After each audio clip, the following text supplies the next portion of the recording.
Well, welcome to the Beyond Cinema Studio at Tiff, Roger Michell.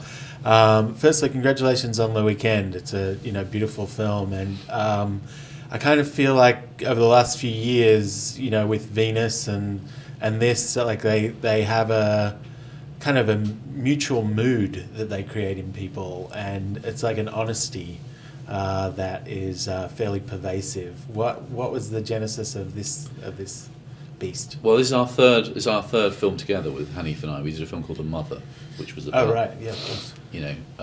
a granny falling in love with James Bond, basically. Yeah.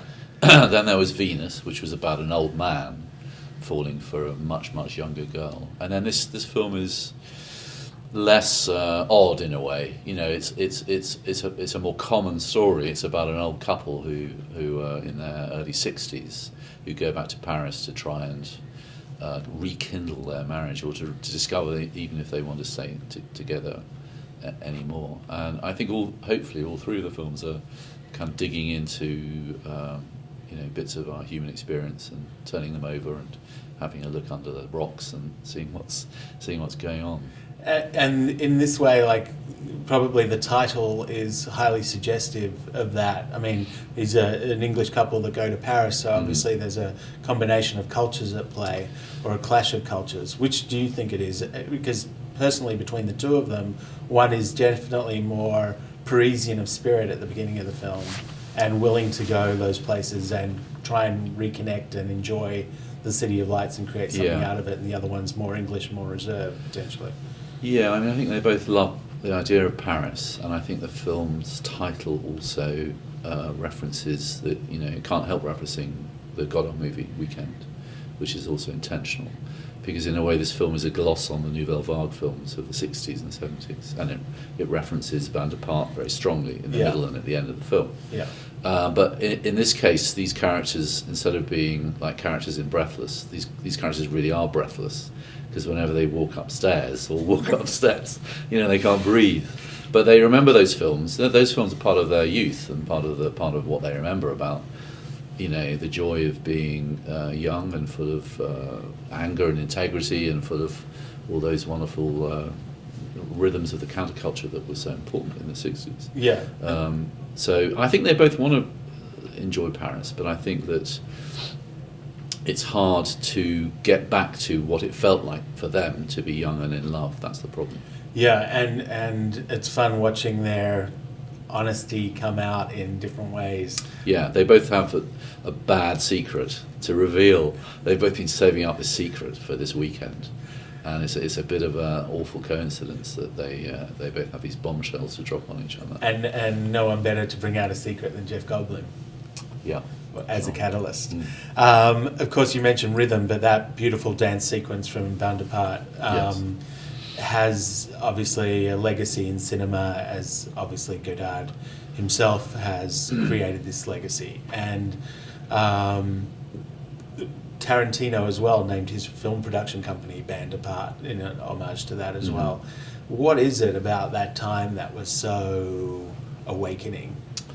Well, I came to Godard quite late in life, and I was expecting something far more stern and dogmatic and political than what I found. I mean, what I find in the early films particularly is this enormous spirit of playfulness and irreverence and invention and anarchic joy at simply expressing life through cinema. I think that's the most important bit that he gives me, anyway, as a lover of his films. Both The Mother and Venus, so suburban in terms of the landscape, the kind of UK landscape. And then here we are with Jim Broadbent standing on a hotel balcony and without words just kind of giving a shrug because there's the Eiffel Tower and it's almost as if he's screaming, doesn't really get any better than this. What else could you ask for?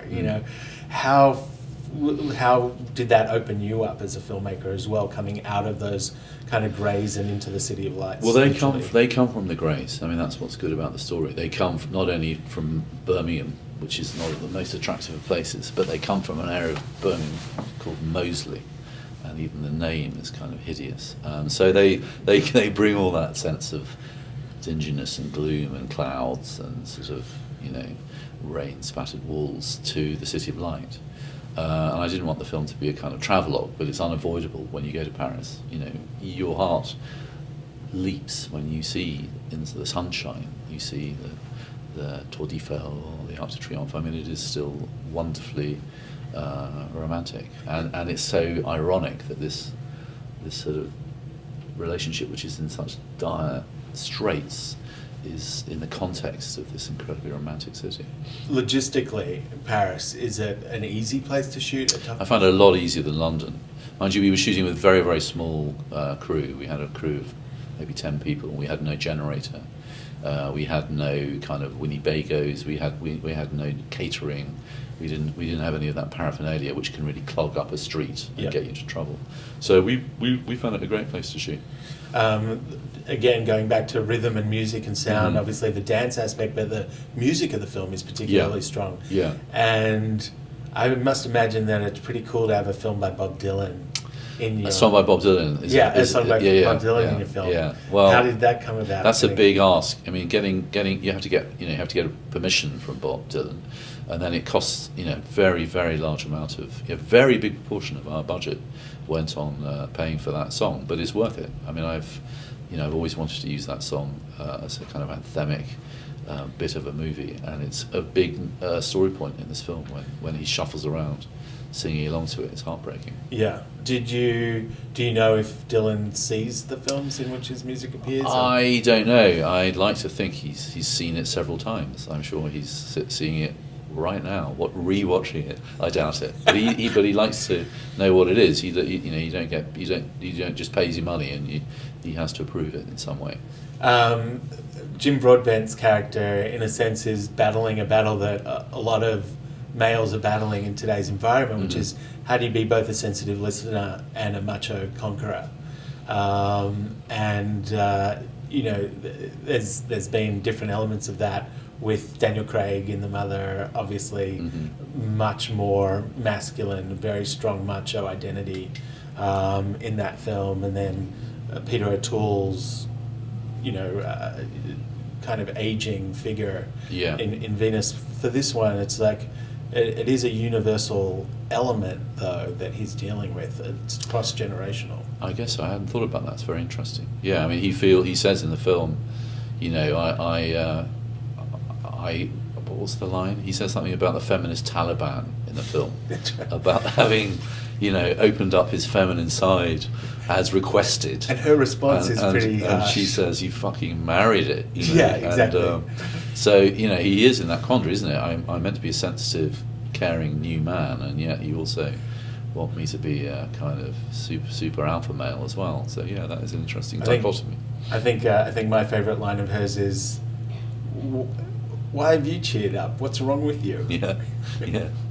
Very cool. Well, thanks for coming in and spending a few my minutes pleasure. with us.